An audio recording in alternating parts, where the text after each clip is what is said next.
नमस्कार दोस्तों, आज हम बात करेंगे एक एलआईसी के जो आईपीओ की बात है उसका जो अधिशेष नियम है इसको लेकर के सवाल पूछा जा सकता है। क्योंकि आईपीओ जो है चर्चा में बना रहा है। फरवरी में उसको लेकर के सेबी ने एक तरीके से उसमें रूल्स को चेंज करने की बात की थी। इस वक्त हमने बात की थी इस बारे में फरवरी के अंदर। तो इसमें जो बदलेगा एलआईसी का जो अधिशेष नियम है ये बदलेगा, इससे क्वेश्चन आ सकते हैं। तो आईपीओ से पहले जो सरकार है बीमा कंपनी में बदलेगी अधिशेष वितरण की जो व्यवस्था है। तो नई व्यवस्था किस दिशा में होगी, सरकार किस दिशा में सोच रही है, दीपम का इसमें क्या कहना है, आईआरडीए का इस पे क्या कहना है। और इसको लेकर के हम ये भी देखेंगे कि सेबी का एक जो इम्पोर्टेंट नियम जो एएमसी पर आया है, यानी कि जो आपकी एसेट मैनेजमेंट कंपनीज हैं, म्यूचुअल फंड से रिलेटेड हैं, इनको लेकर के सेबी ने क्या कहा है, स्पष्ट निर्देश दिए हैं। इसको लेकर के किस तरीके का आगे फ्यूचर डिसाइड करेगा। एएमसी के ऊपर एक प्रेशर है, एक तरीके का एक दबाव है, उसके मद्देनजर ये दोनों इनसे क्वेश्चंस बन सकता है। और मैं आपको आंकड़ों के हवाले से भी इसमें बात करूंगा कि किस तरीके से इसमें ये किया जाना है। तो इसके मद्देनजर अगर हम बात करें तो पहले हम ये बदलेगा एलआईसी का जो अधिशेष नियम है हम इस पर बात कर लेते हैं। तो आईपीओ से पहले सरकार का जो सोचना है, सरकार का जो एक तरीके से निर्णय है, बीमा कंपनी में किस तरीके से बदलेगी अधिशेष वितरण की जो व्यवस्था है, जो मौजूदा व्यवस्था है। तो सरकार जो है ये भारतीय जीवन बीमा निगम यानी एलआईसी के जो अधिशेष है इसका वितरण जो है ये पॉलिसी धारक तथा शेयर धारकों के बीच एक तरीके से करने के नियमों में धीरे धीरे बदलाव पर सोचना शुरू कर दिया है। इस पर जल्दी ही कुछ फैसला होने वाला है, बड़ा फैसला होने वाला है। तो एलआईसी को सूचीबद्ध कराने की तैयारी के तहत, और मैं आपको एक बात और बताता चलूं कि एलआईसी को जो जिस तरीके से आईपीओ की बात की जा रही है उससे पहले 3 पब्लिक सेक्टर अंडरटेकिंग्स का डाइन्वेस्टमेंट की बात की गई है सरकार की तरफ से। तो एलआईसी के सूचीबद्ध कराने की तैयारियों के तहत ऐसा किया जा रहा है। इससे जो होगा, इसका फॉल आउट क्या होगा, इसका प्लस माइनस क्या है, हम उस पर बात करेंगे क्योंकि सवाल उससे पूछा जाएगा। तो अभी एलआईसी यानी कि अभी इसकी मौजूदा व्यवस्था जो है अपने अधिशेष में जो है ये 95% पॉलिसी धारकों को और 5% शेयर धारकों को देती है। तो ये इसकी पहली चीज है। इसको आप मैं फिर से बताता हूँ आपको। अभी जो है एलआईसी की मौजूदा व्यवस्था जो है अपने अधिशेष में जो है 95% पॉलिसी धारकों को और 5% शेयर धारकों को देती है। तो ये इसकी मौजूदा व्यवस्था है। तो वित्त मंत्रालय अधिशेष वितरण के मौजूदा नियमों को इस तरह से बदलेगा कि पॉलिसी धारकों को वितरण में हिस्सेदारी घटने पर तत्काल असर महसूस ना हो। तो ये इसका आप रैशनल कह लीजिए या सरकार जिस दिशा में सोच रही है उसकी। तो मैं आपको फिर से बताता हूँ ये वाली बात। जो वित्त मंत्रालय का जो अधिशेष वितरण का जो मौजूदा नियम है ये सरकार इस तरीके से बदलेगी कि जैसे पॉलिसी धारकों को वितरण में हिस्सेदारी घटने का तत्काल असर महसूस नहीं होगा, यानी इसको कहते हैं कि पिंच नहीं करेगा उस तरीके से। तो धीरे धीरे बदलाव का जो मकसद है ये अधिशेष के वितरण के लिए नियम आय की व्यवस्था को अपनाना है, यानी कि धीरे धीरे इसमें चेंजेस लाया जाएगा, सरकार इसमें घटाएगी।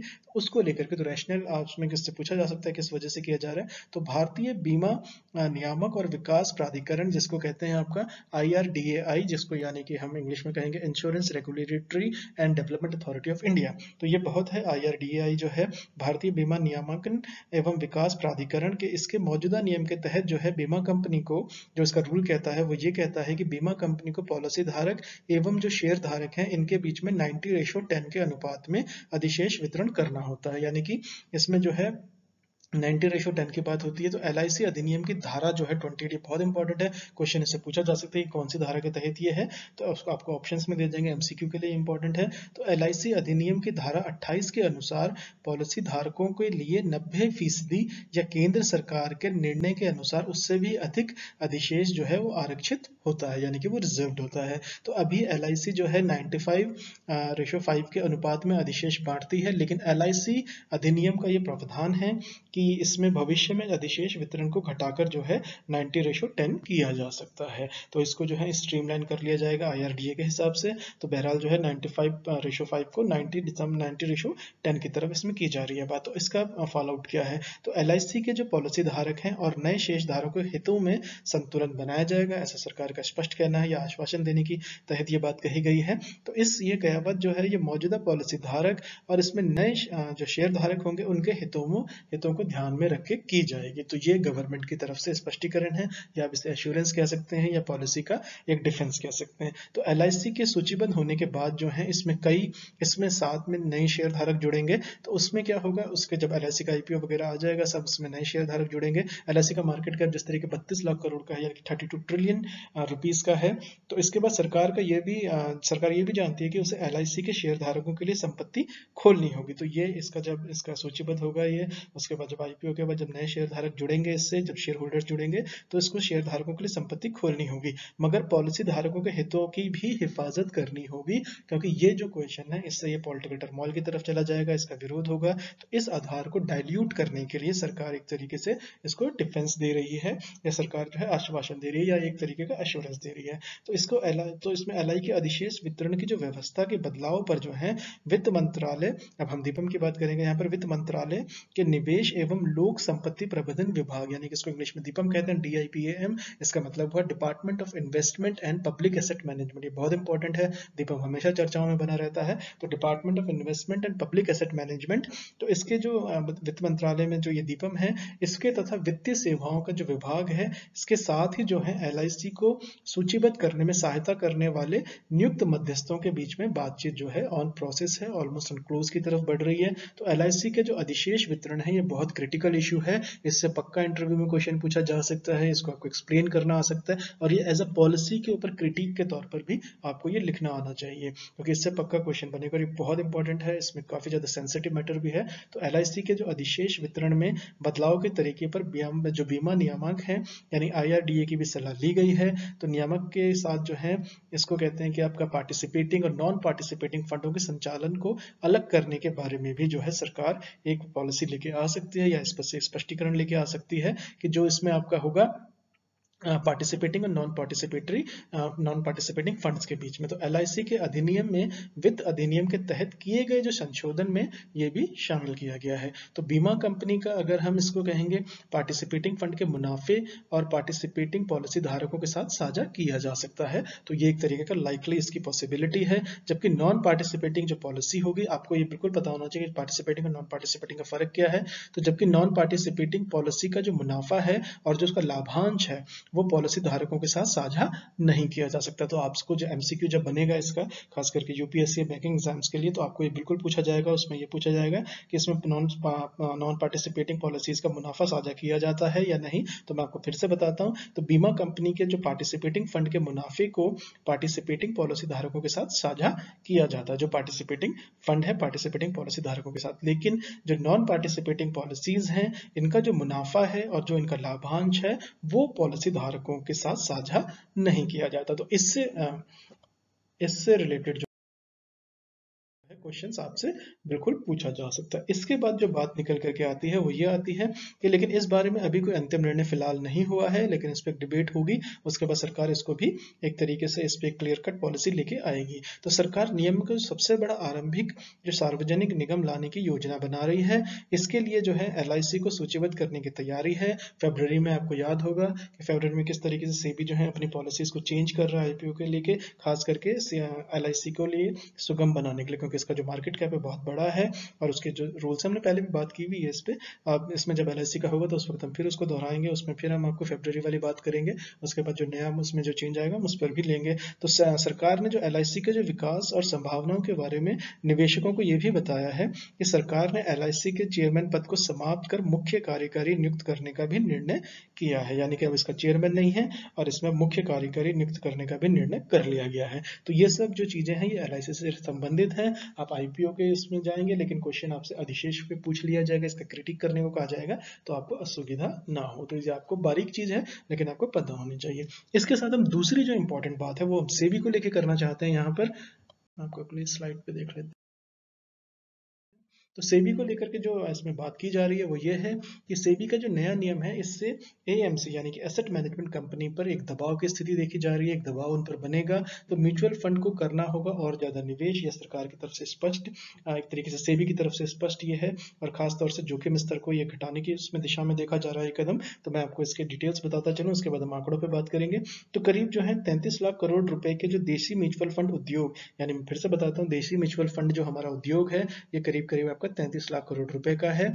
और इसमें जो बाजार नियामक भारतीय प्रतिभूति एवं विनिमय बोर्ड यानी कि इसको सेबी कहा जाता है, securities and exchange board of India की बात यहाँ पर हम कर रहे हैं। तो सेबी के नियमों के तहत अपनी ही योजनाओं में हजारों करोड़ जो रुपए हैं वो इनको निवेश करने पड़ सकते हैं, यानी कि ये जोखिम को कम करने की दिशा में इसको एक कदम देखा जा रहा है। इसके अपने इसमें प्लस माइनसेस हो सकते हैं लेकिन फिलहाल ये ऐसा हो गया है। तो इसके तहत जो है इसमें निवेश करने पड़ेंगे। और सेबी ने जो बोर्ड के पिछले महीने इस नियम को मंजूरी भी दी थी। हमने इसको कहा था कि इस पे भी हमने पहले बात की हुई है। तो अभी फंड कंपनियों को हर रोजाना में हर योजना में अधिकतम जो है 50 लाख रुपए निवेश करने होते हैं। और सेबी के जो निदेशक मंडल ने परिसंपत्ति प्रबंधक नियम यानी कि जिसको हम एसेट मैनेजमेंट कंपनी कहते हैं के हितों को हजारों यूनिट धारकों के साथ जोड़ने के लिए 50 लाख रुपए की सीमा हटाने की मंजूरी दे दी है। तो इसमें म्यूचुअल फंडों जो म्यूचुअल फंड्स हैं इनकी योजनाओं में जो निहित जोखिम है, जो इनहेरेंट जोखिम है, उसमें जो म्यूचुअल फंड्स के अंदर जो एक तरीके से are subject to market risk करके अपने एडवर्टीजमेंट्स भी देखे होंगे।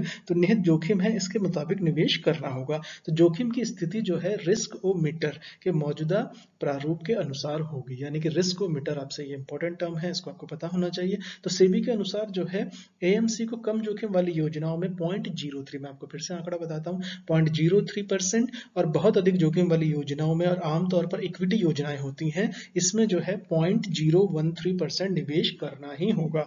तो मैं आपको ये एक तरीके से आपको डेटा बताता चलूं, तो म्यूचुअल फंड को करने से और ज्यादा होगा निवेश, ये हमारा रैशनल है, ये हमारी स्टेटमेंट है सेबी की तरफ से।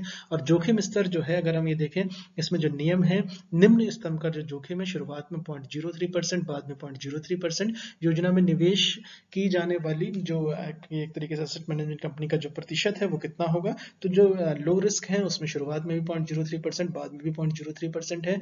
तो जो निम्न से मध्यम की तरफ जो है रिस्क है उसमें शुरुआत में आपको 0.05 और बाद में आपको 0.04। तो ये आंकड़ा आपसे बहुत दिलचस्प से पक्का पूछा जा सकता है। तो मध्यम के अंदर जो मिडिल रिस्क वाले जोन में आती है उसमें 0.07 से लेके बाद में भी उसमें 0.07, और इसके अंदर आपको नियम से मध्यम में 0.05 से 0.04 हो रहा है, आपको याद रखना चाहिए। और इसके बाद हम मध्यम की बात करें, यहाँ पर मध्यम में आपका मध्यम रिस्क में आपका 0.07 से 0.07, और मध्यम अधिक में इसको देखें, मध्यम अधिक मिडिल एंड हायर में जाए तो 0.09 से, और बाद में जो है 0.11, और अधिक होगा जिसमें जोखिम उसमें 0.11 से लेके 0.18, बाद में 0.18 होगा, और बहुत अधिक अगर रिस्क होगा तो उसमें 0.13 से लेके 0.25 तक आपको जो है निवेश इसमें करना होगा, जो एक तरीके से जोखिम वाली योजनाओं में। तो यदि इसके हिसाब से अगर हम इसको देखें तो इस हिसाब से अगर 1 लाख करोड़ रुपए की अगर हम इसमें मान लेते हैं कि 1 लाख करोड़ रुपए में सेबी के अनुसार जो है एम से जो कम जोखिम वाली योजनाओं के तहत जो है, अगर हम इसको इस तरीके से देखें कि इस हिसाब से अगर 1 लाख करोड़ रुपए की जो एएमयू वाली योजनाओं को फंड को 130 करोड़ रुपए निवेश करने ही होंगे, जबकि अभी केवल 50 लाख रुपए ही करने होते थे। तो इससे क्या होगा, एएमसी कंपनीज की रिस्पॉन्सिबिलिटी बनेगी, वो और ज्यादा उनको अच्छे से काम करना पड़ेगा क्योंकि उनका खुद का पैसा लग जाएगा इसमें। तो जो निवेश है पहले 50 लाख करने थे, लेकिन इस नियम के तहत जो है अगर 1 लाख करोड़ का जो एएमयू वाली योजना लेकर के आ रही है तो उसको जो है 130 करोड़ रुपए निवेश करने होंगे, जो पहले जो था 50 लाख था। तो सेबी के जो विशेषज्ञ समूह हैं इन्होंने 0.03% से 0.025% के बीच में निवेश का प्रस्ताव दिया था, लेकिन इस नियम से म्यूचुअल फंडों में जो करीब जो 3,593 करोड़ रुपए का निवेश करना होता है, जो मौजूदा कुल निवेश का करीब जो है 5 गुना अधिक है।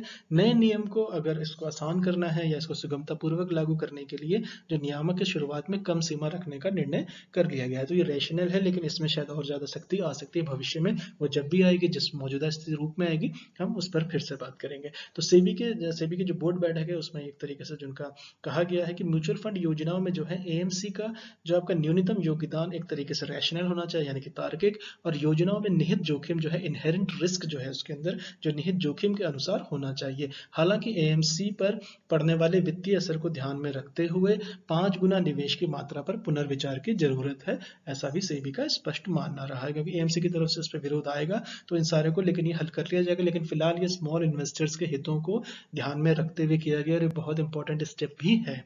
इसके बाद अगर हम बात करते हैं तो अभी एएमसी को 50 करोड़ रुपए नेटवर्थ रखने की जरूरत होती है। सेबी की समिति का एक तरीके से प्रस्ताव किया गया है कि म्यूचुअल फंडों को अपना नेटवर्थ है उसमें अपनी योजनाओं में जो निवेश की जो अनुमति दी जाए, और उद्योग में भागीदारी को इस तरीके से कहना है कि इस कदम से म्यूचुअल फंड की योजनाओं में और ज्यादा निवेश करना होगा और परोक्ष रूप से इसकी नेटवर्थ में जो है इजाफा हो सकता है। तो ये एक भविष्य की दूर की कौड़ी है, लेकिन ऐसी संभावना है। तो इसके अलावा म्यूचुअल फंडों को मार्केट टू मार्केट घाटे के लिए भी ज्यादा पैसे रखने होंगे। तो आपसे पूछा जा सकता है कि इसमें से कौन सा नहीं है। अगर उसमें मार्केट टू मार्केट होगा तो मार्केट टू मार्केट के लिए भी आपको एएमसीज को जो है वो ज्यादा पैसे देने रखने होंगे।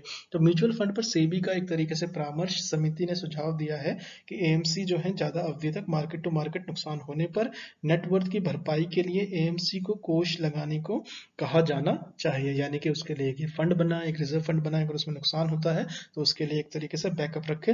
तो इस कदम से छोटे एएमसी की रक्षा होगी, जो कम समय में ताज़ा इक्विटी जुटाने की चुनौतियों का सामना करना पड़ता है। और मार्केट किस तरीके से वोलेटाइल है, जैसे कि अभी बात चल रही है, निफ्टी जो है 16,000 से 5-6 बार वापस आ चुका है, 15,950 तक गया, उसके बाद वापस आया है। और किस तरह से मार्केट में वोलेटिलिटी है, 15,600 से लेके 16,000 के बीच में जो निफ्टी में वोलेटिलिटी आप रोज देख रहे हैं, इस हफ्ते उसमें खासी वोलेटिलिटी रही है। परसों उसमें बड़ा क्रैश भी आया था, एक तरीके से जुटा बिना किसी खास रीजन के, जो एक तरीके से 300 पॉइंट गिर गए थे, फिर वो दिन पूरा होते होते उसमें 250 पॉइंट की रिकवरी देख ली गई थी। तो ये जो सारी चीजें हो रही हैं इसके बाद, और जिस तरीके से अडानी ग्रुप में एक तरीके से सेबी की तीड़ी नजर उस पर जा रही है, तो जिस तरीके से ये सब कुछ हो रहा है स्टॉक मार्केट के अंदर, और मैं आपको बताता चलूँ कि कॉर्पोरेट इंडिया है, उसकी जो वित्तीय दिक्कतें हैं या उसको जो लिक्विडिटी है, उनको जो स्टॉक मार्केट से उन्होंने काफी पैसा एक तरीके से बनाया है। तो ये एक तरीके का सकर ट्रैप भी कहते हैं इसे, अगर आप फाइनेंस की भाषा में करें। लेकिन हम जब इसमें मार्केट्स में जब हम इसको वीडियो बनाएंगे तो किस तरीके के वहाँ संकट हैं, किस तरीके के क्या चीज़ हैं,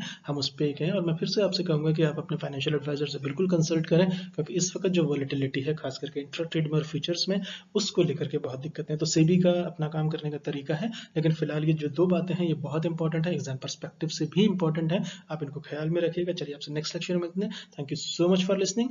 नमस्कार दोस्तों।